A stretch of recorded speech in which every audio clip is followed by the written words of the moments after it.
Happy Valentine's Day, Australia.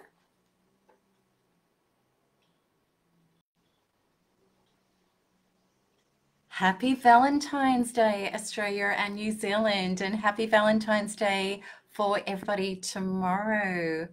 Hello, Mel here, and I want to have this conversation with you today about love and specifically about narcissists and some really vital information that I've just learned just recently, even after 20 years of this journey with narcissistic abuse knowledge and recovery.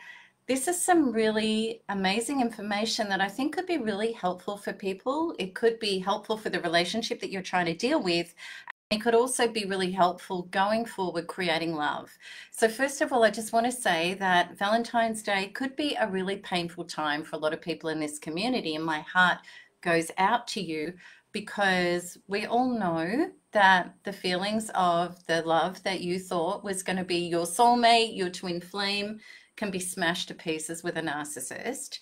You may be going through the hot, cold, the off, on with somebody with Valentine's Day at the moment. Maybe you're in the early stages of love and you're not sure what this person is or isn't. But, you know, and for those people who are single who feel like they've lost love, I know that it can be intensely, intensely painful. So let me know where you're from in the chat. And I'd really encourage you to share this video out with people that could be in relationships where they're really confused and they don't know what is going on. So the conversation that we're having today is this person a narcissist or are they just emotionally unavailable? And here's to tell the difference. And we're going to talk about why this matters for your love life. Because, okay, we're talking about narcissists and we're talking about dismissive avoidance.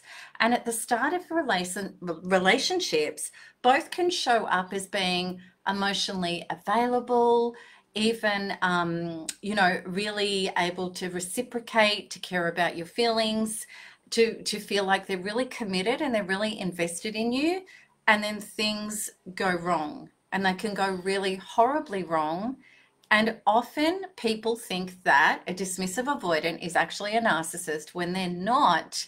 But also too, there's a lot of people that have done narcissistic relationships, done a lot of healing, and they're probably never going to get with a narcissist again, but they find themselves in relationships with dismissive avoidance and they get quite blindsided and don't realize what's going on. So this is for you, this conversation. If you felt that you are stuck in confusion and you're wondering if somebody is a narcissist or whether they're just emotionally unavailable and avoidant, we're going to be talking about this today. So there are differences. There totally are differences. The thing is, narcissists, as we know, they manipulate, they're very cruel, they are exploitative, and they control you. And they lie a lot, and they keep you hooked in toxic cycles. They actually trauma bond you very, very significantly. It's crazy. Dismissive avoidance can also trauma bond you. And what they do is they shut down, they push away love, they struggle to open up, and they don't connect, they don't share, and they can also be quite triggered when they feel criticized when you bring up something in a relationship, and they can actually even take on some behaviors that look like gaslighting, lack of accountability, and it can look narcissistic. Okay. But the thing is, dismissive avoidants are not actually doing this to purposely harm you. Narcissists do, and we're going to unpack that. Dismissive avoidants are actually wired in that particular way, and they can actually be good people. However, the truth is, whether you're in a relationship with a dismissive avoidant or a narcissist, by the time you get to these stages where the cracks start showing up, you absolutely feel unwanted. You feel invalidated, you feel incredibly anxious, and you start questioning your worth. Okay, But the way to heal and break free and change your patterns is very different for each. So in this live, I'm going to help you understand the critical difference between the two, why this distinction is essential for your healing, and how to stop attracting painful relationship dynamics once and for all.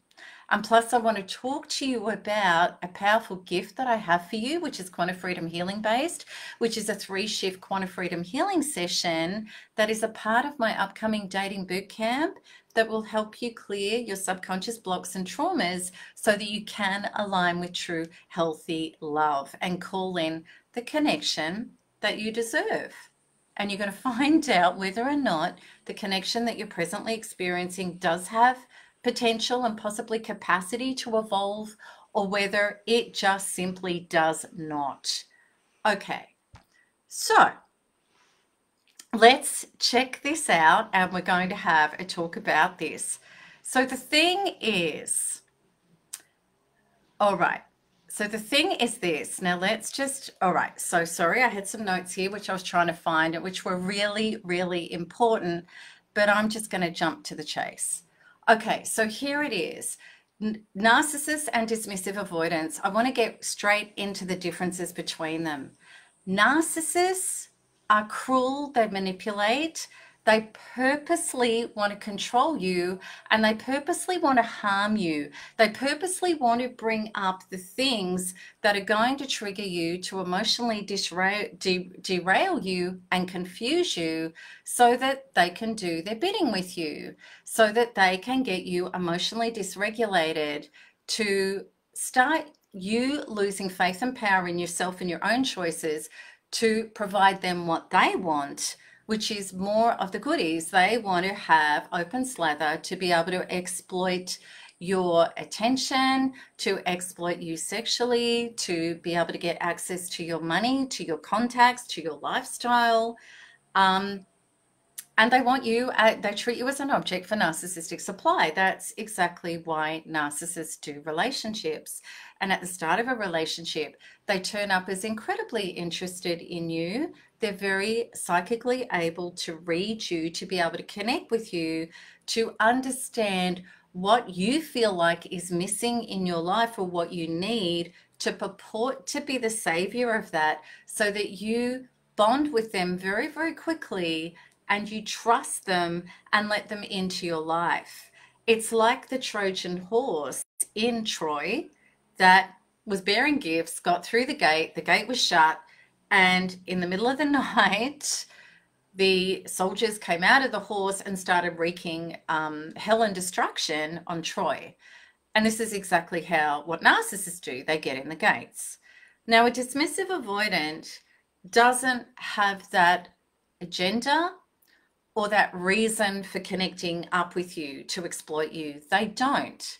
Dismissive avoidance, it's not that, you know, people say, well, people who are emotionally absent or pull away when there's commitment or conflict, because there's 3 things in relationships that are just so important, and that's communication, it's commitment, 4 things, connection and conflict. And all healthy relationships need to be able to do those things. Now, narcissists, they connect to exploit. They don't connect through the heart. They connect through exploitation. That's their purpose. And they will commit to you that they say one thing with their words and their actions are the complete and utter opposite. You know, narcissists have partners on the side. They do things on the side. They keep a double life going. They're not committed to you. They're committed to their false self, to their ego. They're not committed to you. They don't do conflict. Narcissists don't do healthy conflict resolution. They're non-accountable. They won't take responsibility. They don't have remorse. They don't have empathy. So they don't validate your feelings. They're not interested in your feelings. To them, that's irrelevant. They don't care. They literally do not care about your feelings. So, you know, the narcissists are not doing the C's at all. When we have a dismissive avoidant, they do want closeness. They do want connection. They actually do want commitment. So it's not, it's not that they don't want those things. A narcissist doesn't even want those things. They only want exploitation and they pretend to do those things. Whereas a dismissive avoidant individual, somebody who starts to appear emotionally unavailable, and they were at the start, but then they're not, they actually have deep fears of intimacy, but they're not bad people. And these fears of intimacy is because they didn't have emotional attunement as a young child. They were told children are seen and not heard, your emotions are invalid, I'm not interested in your emotions. And often they were parentified from a very, very early age. So they were given a lot of responsibility. Maybe they had to bring up younger siblings.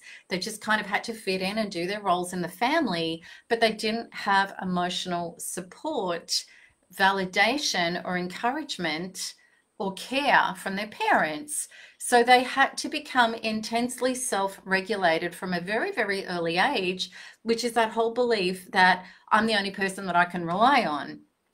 And they never learn how to process their emotions, how to feel into them, how to understand them. And therefore, they're just not great at understanding anybody else's emotions. So what happens inevitably in relationships is you have the honeymoon period where, everybody's on their best behavior and they're all loved up.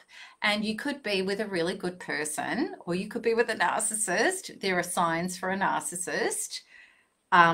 There are things that you're going to see, and maybe not so much with a dismissive avoidant. But what will happen is, let's go to the dismissive avoidant. What happens is when the closeness and the commitment gets to the serious stage, past the loved up stage, often it's around 4 to 6 months. And then the triggers begin, and the triggers are, and they don't even understand them. It's a fear of closeness. It's a fear of commitment. It's a fear of vulnerability. It's a fear of emotional connection, because that's overwhelming to a dismissive avoidant. As soon as things get to an emotional intensity, they go into shutdown. They go into deactivate, and deactivate means I need space. And they may not even understand it. It's just like, so everything's all loved up and it's happening beautifully. And then all of a sudden they're like, look, I just really need my space. And you could be quite blindsided because they don't communicate. Dismissive avoidants don't ask for what they need. They don't share what's going on inside of them. They don't even understand what's going on inside of them.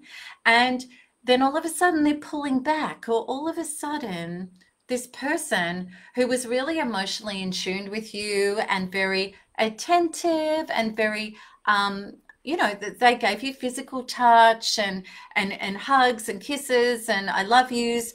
And now all of a sudden, all of that's just dropped off. And it's because they're getting too close. And and the hugest wound for a dismissive avoidant is the defective wound. Because I wasn't emotionally validated and connected to and attuned as a child, I believed at a deep subconscious level that there must be something horribly wrong with me. I'm defective, and therefore I don't want you to get too close so that you can see that there's something wrong with me. So this dismissive avoidant, and what will happen in a relationship where somebody's with a dismissive avoidant is, especially if you've got anxious attachment. And anxious attachment is a huge thing for narcissists, to attract narcissists, and also dismissive avoidance. And the anxious attachment is really a fear of abandonment. So what always happens in relationships, whatever is our unhealed programs, we always will get a partner that will reflect that back to us. Because intimate relationship is always showing us where we're whole, and it's showing us where we're not. So the natural point of attraction for a dismissive avoidant is an anxiously attached person. Now, even if you're kind of done a lot of work and you're leaning into secure and you've really healed yourself beyond narcissistic abuse, you can still get with a dismissive avoidant that's going to trigger your anxious attachments, which is a fear of abandonment. So you're going to find yourself chasing after them, trying to get more connection, which will only push this dismissive avoidant away. Now, the point of this conversation is dismissive avoidance can be Hi, Michelle. How you doing? Dismissive avoidance. Lovely to see you guys in the chat. Dismissive avoidance can be um, very painful because you feel like your needs aren't being met. You feel like this person is pulling away from you. They're losing interest. You feel like you're getting anxious and you're trying for more emotional connection and you're just not getting it. But also, too, you're finding that physically you're getting physically you're starting to not feel as attracted. You're questioning where you're at with it. But the hardest thing with a dismissive avoidant is when you're actually bringing something up to them, which is an attempt for you to create more connection in the relationship by being honest and authentic. And a lot of people in this community have learnt those skills through their own healing. And what they're getting with the dismissive avoidant is invalidation, head stories, where this person is completely disconnecting from their heart. They're trying to convince you intellectually why your feelings are wrong and why they're not defective and why they're not messing up. And you may not even be saying that. You might just be asking for what you need. They're taking offense, feeling criticized. It triggers their defective wound. They go into their intellectualization to talk you out of thinking they're defective. You feel invalidated, unheard, and unmet. Drop a yes for me in the chat if you relate to this stuff. Okay.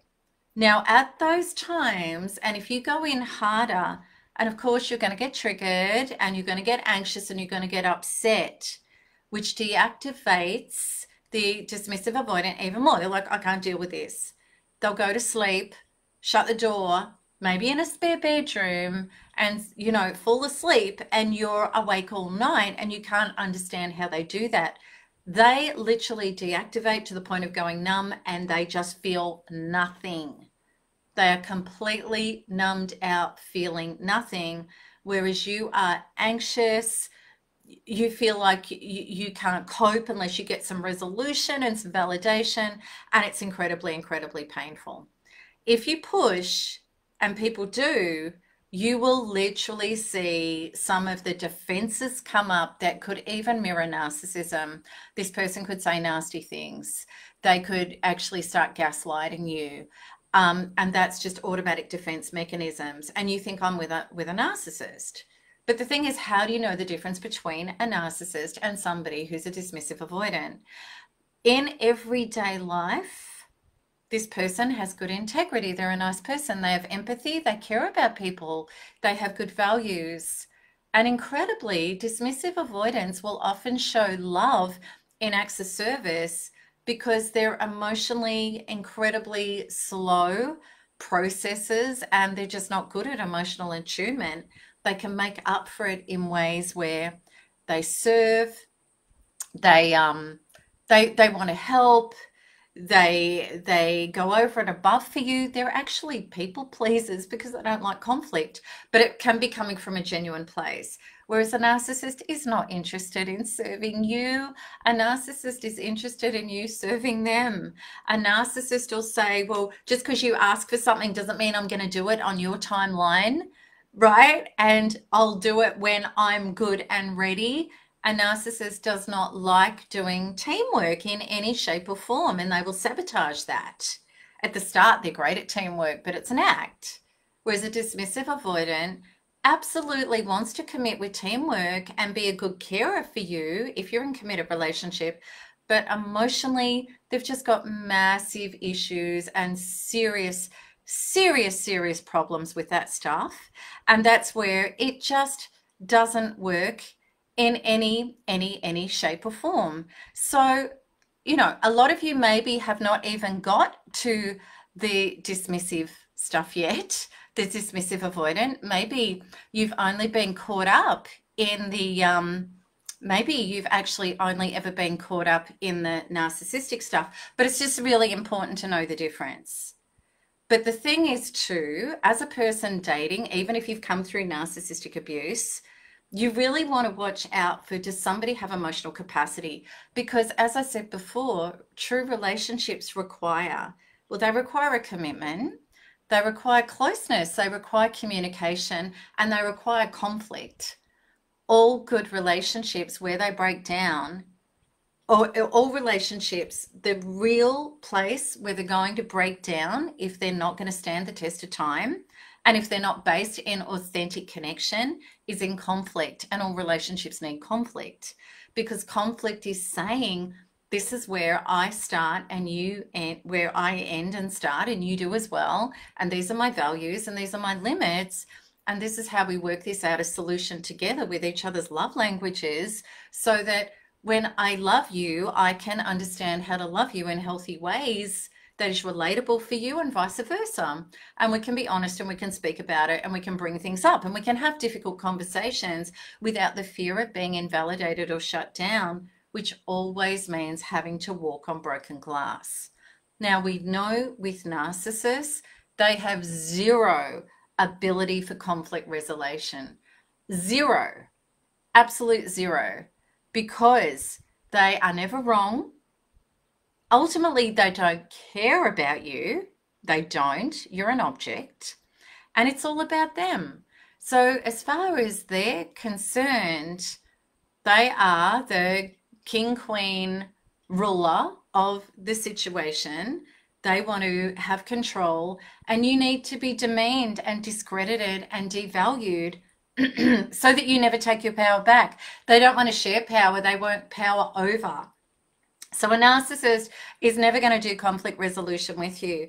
They can feign it when you're ready to walk out the door and you've had enough and they know they're going to lose you a supply. They can feign that they're going to do conflict resolutions in those times, but they will not do it.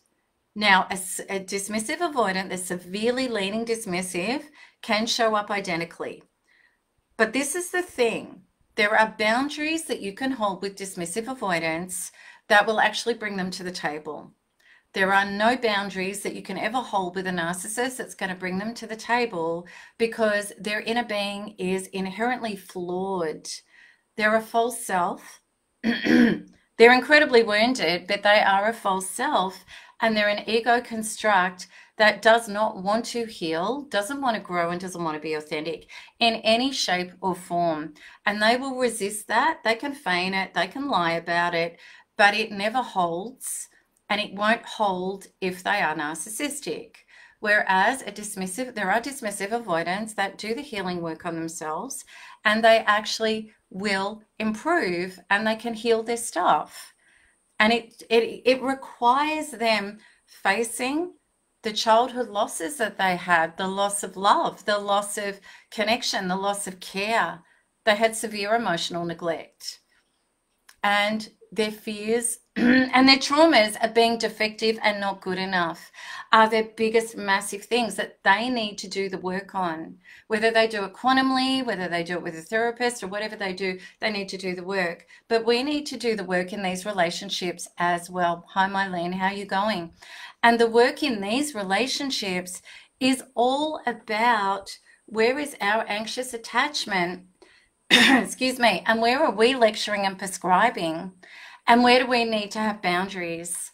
And where do we need to ask for what we need and know our value and our truth and be able to stand in it in healthy ways, so that we're not whining, we're not blaming, we're not shaming, we're not yelling, we're not crying, we're not screaming, we're not emotionally dysregulated. We're actually standing in a true healthy boundary. And a true healthy boundary with a dismissive avoidant who would like to escape the problem, pretend like nothing's happened, sweep it under the rug, and just carry on. I don't want to deal with emotions. I just want to go away and self-regulate and calm myself down. I don't know how to lean into you and validate you and regulate with you. So I just want to pull away, carry on like nothing's happened, and let's just get on with it. That's what they want to do. And of course, that destroys trust, intimacy, connection, safety, and love. You can't have a relationship that works like that. Now, with a narcissist, when you've had conflict, they pull away and they keep it going. They do cruelty. They go smear you. They purposely do the silent treatment to punish you. How dare you challenge the false self? How dare you bring this up? I'm going to hurt you so much and punish you for this that you're not going to do it again. Or I'm just getting malicious delight in that because I get to project my demons onto you and hurt you to try and purge myself of my own inner demons. So that's what a narcissist is doing.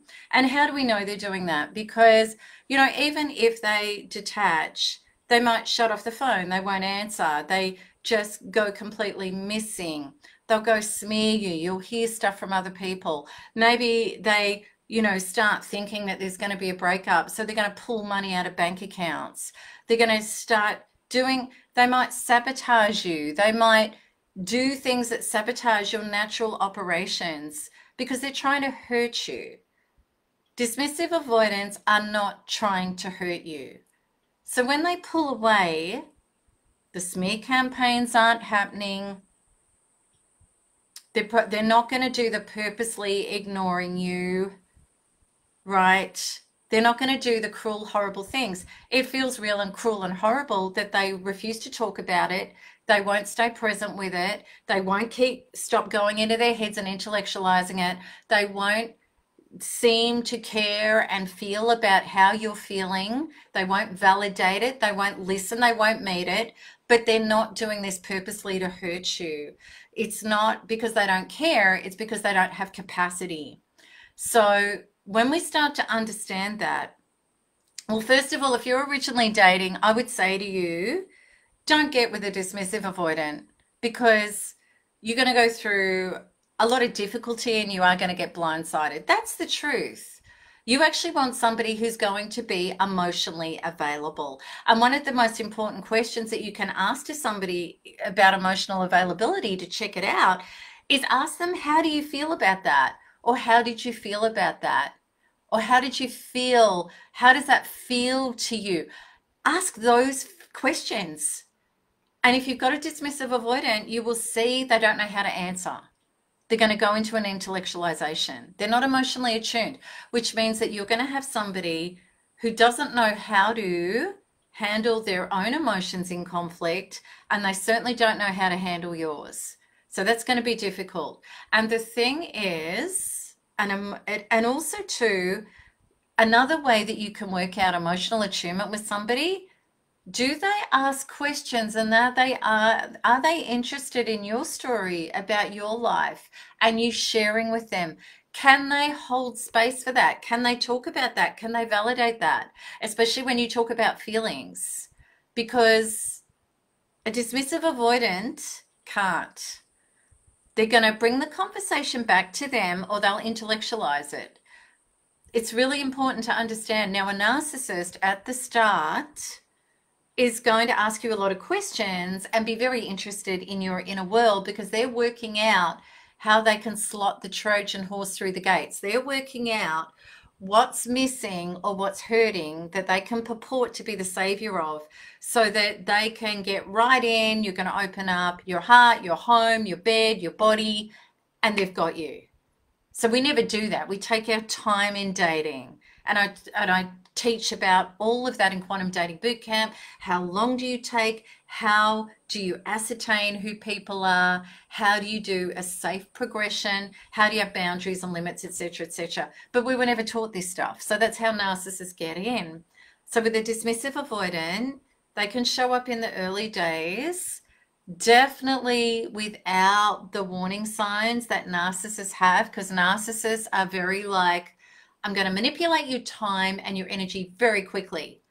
I don't want you to have a life outside of me. I want to secure you as narcissistic supply, and I want your heart and your world to be mine, right? So narcissists are very much about, let's just block out the outside world and let's just have this crazy mad love where it's just all about you and me. And people fall into that very easily because it's like crack. It's like the most amazing drug when you felt empty and lonely and you've still got unhealed trauma. Like, oh my God, this is exactly what I've seen on Hollywood movies. This is the love of my life, right? That's how, and I did it. And that's how they get you. Now, excuse me, frog in my throat. when we do the healing work and we upshift out of those traumas, what happens is we get boundaries, and we know that that's very dangerous, and we're not going to do that. We know narcissists do that. So what happens is we go, I have boundaries, I have a life, and I'm going to date you at a safe pace, and I want to get to know you, and I want to know that you're not going to text me 100 times a day, you're not going to love bomb me. I can go see a movie with a girlfriend rather than catch up with you on Friday night because I'd already planned that, and I'm going to see you another night during the week, and you're all cool with that. You're not going to start twisting and turning and playing with me, right? Because narcissists do. They know they have to secure you quickly. They know that if you have too much space, you might work out what's going on, and they want to monopolize your heart, your world, and your emotions. Think of it like this. It's like an antelope that's on, an antelope, like, okay, you've got a lion in the jungle, in the Serengeti, and he needs a feed, and he needs to secure it quickly, because if he runs out of too much energy and calories before getting the feed, he's going to die. He needs to get it quickly. And that's exactly what narcissists are. They have to secure you and have you trapped emotionally quickly. Now, when you meet a dismissive avoidant, they're really happy for you to have your own space in your own life. Really happy. They're so cool with, okay, can't see you tonight, I'll see you tomorrow night. All right, you're going to be busy for hours, we can't talk till later or tomorrow. All right, you text like, I'm really tired tonight, I'm not going to talk on the phone, I'll talk to you tomorrow. They're cool. They're like, and the reason is because they are so self-regulated. They expect everybody else to be self-regulated, and they like that you're self-regulated and you're not needy. Neediness for a dismissive avoidant is very unattractive because it's like it's smothering for them. It's too much. A narcissist loves it because they know that they can hook you, get in, and do what they want with you. So there's a really big difference as well. Is this making sense? So the problem is with people, and I've seen this a lot, right? And this is something I've become very, very aware of lately. And the reason is because I have a dismissive avoidant partner who's a gorgeous, amazing human being, and we're working through stuff with it now. And it's been confusing, and we're coming up to the 7-year mark. And the 7-year mark is often where things go belly up, right? And we were facing some really tough things and really getting to a point where we really needed to work on this. So we both got involved in learning a lot about attachment styles. And it's not just him changing, it's me changing as well. But I would say to you, if you can be secure attached and you can meet somebody secure attached at the start, I didn't know what to look out for. I really didn't. I love him and we're meant to be together. And this is an amazing journey, and I get to share it with you guys as well. So I love coming out authentically about this. And it's perfect timing because I'm getting into dating boot camp, and I'm really working out the nuances between narcissistic attachment and insecure attachments, which can be anxious attachment and avoidant attachment styles. All right, and there's another attachment style in there too, which is even more complicated that I'm going to go into in dating boot camp. So the thing is, we need emotional attunement for relationships. Otherwise, we're having a situationship and not a relationship. And nobody wants a situationship, okay? Because something's deeply missing. You're deeply missing the love that we all healthily crave and that we all healthily deserve. So the dismissive avoidant thing is very much about please let me know if you feel like there's somebody in your life you're having a relationship with like this. And let me just say, it's actually massive for men. There's very few men. And I love you guys. It's not your fault. It's been your programming. There are very few men that are actually emotionally attuned, because for them to be emotionally attuned, they've been brought up to believe that that's not masculine. They're not meant to feel their feelings. They're not meant to understand feelings. They're not meant to process feelings. They're just meant to be tough and strong. So it's a huge issue out there for men anyway, right? So we could arguably say that virtually all guys, or maybe 99% of them, have actually got some avoidant emotional tendencies. So how do we as women get them to connect to our heart and meet us at a healthy level of emotional attunement without being needy and anxious and angry and triggered and feeling like we're emotionally abandoned. It's a huge drama. And for us, it's so simple because women are naturally emotionally attuned. Mind you, they can be avoidant and disconnected too, but we are naturally more in our bodies and we are more naturally emotionally attuned. We process emotions faster, we understand them, we allow ourselves to feel them, and we allow ourselves to express them. And for men that are avoidant, it's terrifying, right? Okay, so Jenny, you're saying your mum is dismissive avoidant. And do you know what? In the previous generation, we absolutely have got a lot of dismissive avoidance because it was all about, get on with it, be tough, be strong. We don't have time for this. Children are seen and not heard. It bred incredible dismissive avoidance throughout the whole of societies. And we don't have that emotional attunement. Our more so-called less civilized societies are much better at emotional attunement because they had community, they had bonding, they had sacred story time, they shared their inner feelings, they had a deeper heartfelt spirituality than what we have in the Western world. It's been a really big problem. Now, I know as a woman coming out of narcissistic abuse who had no idea about boundaries, had no idea about how to step into my values and my truths and hold space for that, this has been a really huge deal. And then definitely moving on from narcissistic relationships, I know how to pick them. I know how to set boundaries.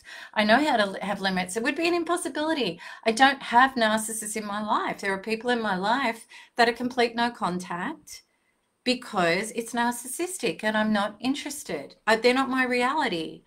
But we can have dismissive avoidance in our life where it can be very confusing because you're like, they're such a good person, but when it comes to this, why? Right? Now let's have a look at altruistic narcissism because that's confusing, but that again is different. The altruistic narcissist can serve you, be a people pleaser, be amazing in the community, be a lovely individual, right? It almost looks dismissive avoidant. However, in conflict with an altruistic narcissist, when they're triggered, they turn into your everyday narcissist. They do cruel, disgusting things. Like they will smear, they will punish you, they will be malicious, they will sabotage you. They will do horrible, disgusting things. And they are not interested in a breakup where you're going to be okay. They want to smash you. They want to destroy you. That's pretty much the altruistic narcissist, even though 95% of your relationship looks amazing. When they pop, they're disgusting. They're like any other narcissist. Whereas a dismissive avoidant, even the ones that are married and then they break up with people, they care. They will, try to make sure that they have enough money, they have security, that they do the fair thing. And in fact, a lot of dismissive avoidants will say, look, I want you to have more. They actually feel guilty. They feel defective. They feel guilty. They're like, I couldn't love her enough. I wasn't good enough. I just couldn't be enough. And I want to make up for it now, right? A narcissist never thinks like that. They never think like, well, I can't be good enough for you. I'm not enough. They just think you're not bloody good enough for me. You're not serving the false self and I want to destroy you. See the differences? See the differences, right? If you're with a dismissive avoidant in your life, as I am, okay, and he admits it and he's great with it. And he's, it's been a huge relief actually for him because he is an evolving, conscious, spiritual guy to be able to go, now I understand why. That was my childhood. That exactly. And you see, you don't know what you don't know because you are what you are until you start evolving and working on it. So it was his normal to shut down and not feel his feelings. It was his normal to detach and not ask for what he needs and not share and not have that reciprocal trust of I can be vulnerable with you and I can be safe with you. Because as a child, he could never be vulnerable and he wasn't safe being vulnerable. He'd get smashed for being vulnerable. So what's really beautiful now is definitely more compassion for each other. And I'm coming from the anxious side. the biggest terror of fear of abandonment, which I've done so much work on, so much. And it's amazing now because that fear was gone enough for me to be able to have the boundary to say, look, I love you, but unless you're committed to working on this and we're committed to working on this and there's change, we can't stay together because my needs, the way I need them met, are not being met, you know. And also too, you know, when you pull away and you don't want to acknowledge feelings and validate, this is unresolved between us. We don't just carry on. I need to know from you a time when you're ready that we're going to come and we're going to work through this. Because until then, we do detach and we don't share this and we don't share that and we don't share a bed and we don't continue on as normal because it's unresolved. And this is all creating disconnection. And for us to have connection, it does need to be resolved. So when you're ready, time and space, let's come together and work on this and hold that boundary. Right. And learning these skills and being able to work with this is so good. So I really want you to understand that, first of all, let's just simplify it because I could talk forever about this stuff, but let's just simplify it. Look, we're adults and we've got programs and we've got pasts, and a lot of people that come into this community because you have been narcissistically abused, we've got subconscious stuff and it's not just like we're just going to fall on our feet. That wasn't our path, you know, for a lot of us.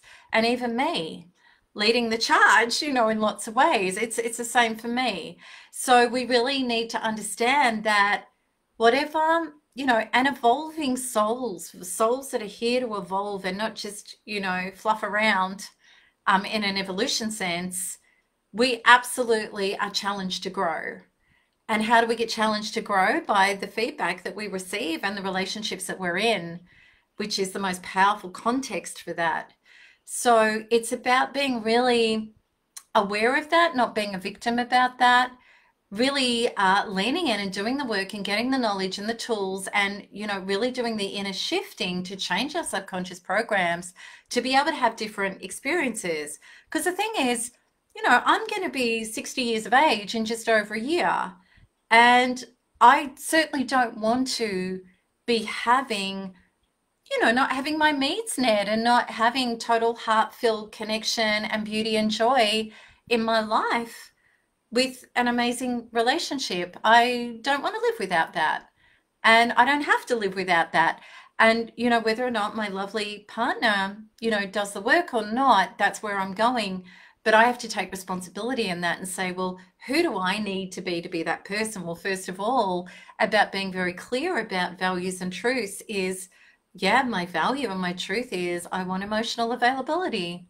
I want emotional connection. I want reciprocity on that level, on a heart level where, you know, we can join and be a team emotionally and support each other and be honest with each other and ask for what we need and be able to have the difficult conversations and get beautiful, deep trust and understanding and intimacy out of as a result of those. That's real closeness and connection, soul level connection. You know, if you want that yourself, just say yes, I do. Just say yes, I do in the chat. I do. I want that. Now, of course, as with anything, when we're expanding and we're wanting stuff, we're going to have rough terrain. We're going to have challenges. We could even have heartbreak. We might get up and we might fall down and we might have to get back up again. But as far as I believe, as a quantum being evolving myself, I want to live with my heart open. I want to go for it.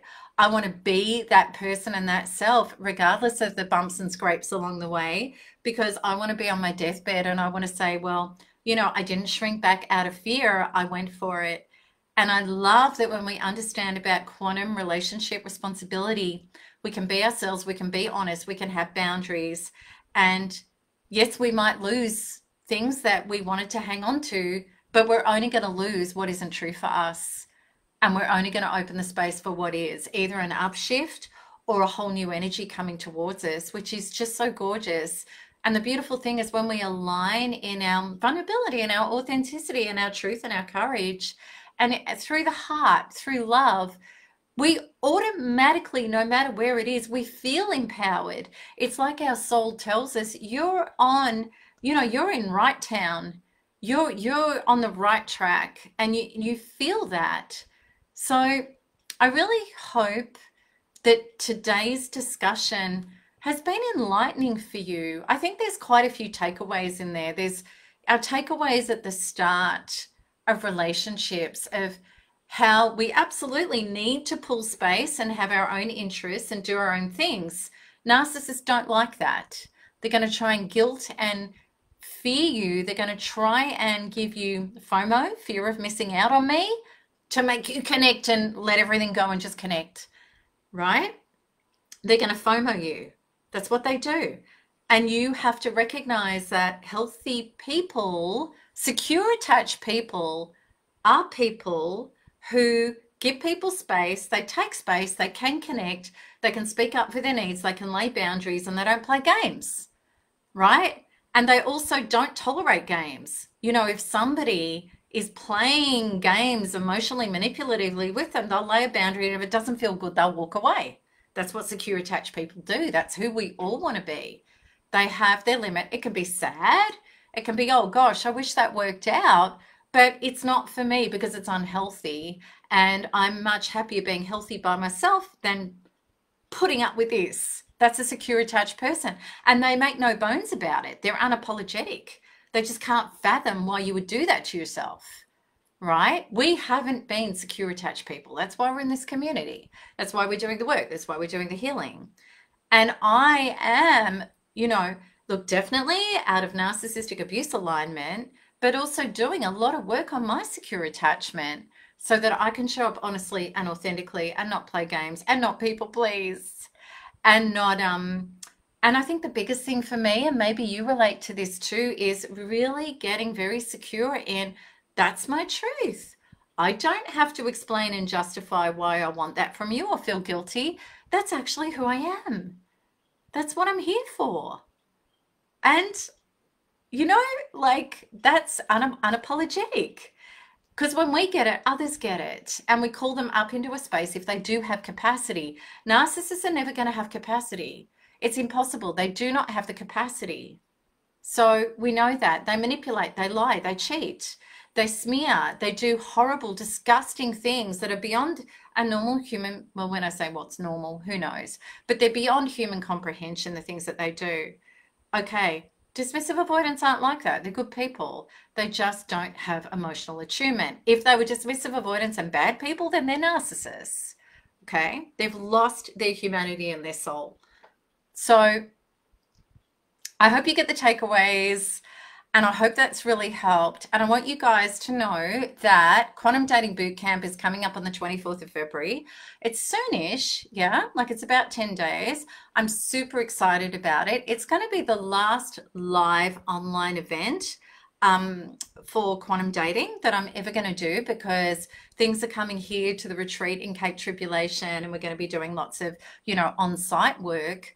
So I'm super excited about this. We've got lots of people from all over the world who are coming into this, and people have done Quantum Dating Bootcamp, and we've had beautiful results. Like a woman just dropped a comment, and I've reached out to her because she met her soulmate through one of the last Quantum Dating Bootcamps. It really does work. But this one is a whole nother level, because we're going into the stuff that I'm talking about here. That is a whole nother evolution upgrade. We're doing lots of quantum freedom healings to shift your subconscious programs to get you into secure attachment values and boundaries, which is going to help a lot. But also too, I've got a Valentine's gift for you.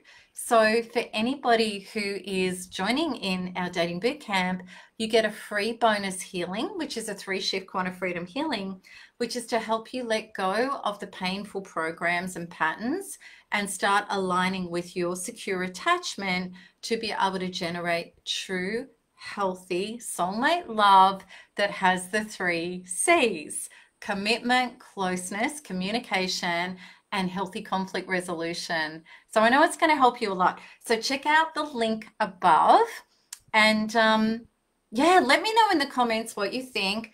And as I said before, any girlfriends or people that are struggling with men who can't validate, who can't listen to her feelings. Oh, it's such a huge societal problem. Share this with them because it's going to enlighten them. All right, everybody, lots of love, and I will check you again soon. Bye-bye.